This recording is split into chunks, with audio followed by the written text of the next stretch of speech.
నమస్కారం, నా పేరు బాబీ భగత్. డాక్టర్ బాబాసాహెబ్ అంబేద్కర్ గారి జయంతి ఉత్సవాలను ఆహ్వానిస్తూ ముందు రోజు అంటే ఏప్రిల్ 13వ తేదీ గత 4 సంవత్సరాల నుంచి కూడా సమతా ర్యాలీ అనేది నిర్వహిస్తున్నాం. రాజకీయాలకు అతీతంగా, కులాలకు అతీతంగా, మతాలకు అతీతంగా ప్రతి ఒక్కరిని కూడా కలుపుకొని వెళ్తూ డాక్టర్ బాబాసాహెబ్ అంబేద్కర్ గారు ఒక మతానికో లేదంటే ఒక కులానికో సంబంధించిన వ్యక్తి కాదు, అందరి వాడు అని చెప్పి తెలియజేస్తూ ఈ ఉత్సవాలను ప్రతి ఒక్కరు కూడా వాడల్లో జరుపుకోవాలని చెప్పి పిలుపునిస్తున్నాం. అలాగే ముందు ఇంకా అధిక మందికి డాక్టర్ బాబాసాహెబ్ అంబేద్కర్ ఆశయాలను ముందుకు తీసుకొని వెళ్తూ ఇంకా అంగరంగ వైభవంగా తీర్చిదిద్దుతామని చెప్పి తెలియజేస్తున్నాం. ఈ యొక్క ర్యాలీలో స్వచ్ఛందంగా పాల్గొన్న ప్రతి ఒక్కరు కూడా మా యొక్క ధన్యవాదాలను తెలియజేస్తున్నాం.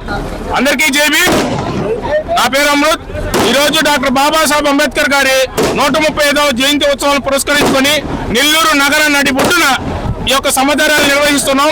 ఈ యొక్క సమతా ర్యాలీని గత 4 సంవత్సరాల నుంచి కూడా దిగ్విజయంగా నిర్వహిస్తూ ఈ సమతా ర్యాలీకి స్వచ్ఛందంగా సుదూర ప్రాంతాల నుంచి డక్కిలి, కోట, వాకాడు, విజయమూరు, అదేవిధంగా కావలి, దగదర్తి, అల్లూరు సుదూర ప్రాంతాల నుంచి కూడా స్వచ్ఛందంగా ఎంతో మంది అంబేద్కర్ వారసులు గారు ఈ రోజు సమతా ర్యాలీలో పాల్గొనడం జరిగింది. ఈ దేశంలో రుగ్మతగా చెప్పుకోదగినటువంటి అంటరానితనాన్ని ఆర్టికల్ 17 ద్వారా ఈ యొక్క భారత రాజ్యాంగంలో పొందుపరిచి అంటరానితనాన్ని నిషేధించినటువంటి హక్కుల ప్రదాత అన్ని కులాల వారిని ఎస్సీ, ఎస్టీ, బీసీ మైనార్టీలు అందరినీ కలుపుకొని ఈ యొక్క సమతా ర్యాలీ నిర్వహిస్తున్నాం. ఈ సమతా ర్యాలీకి వచ్చినటువంటి అంబేద్కర్ వారసులందరికీ కూడా మా యొక్క సింహాపూరి చైతన్య వేదిక ద్వారా వాళ్ళందరికీ కూడా మా యొక్క ధన్యవాదాలు తెలియజేస్తున్నాం.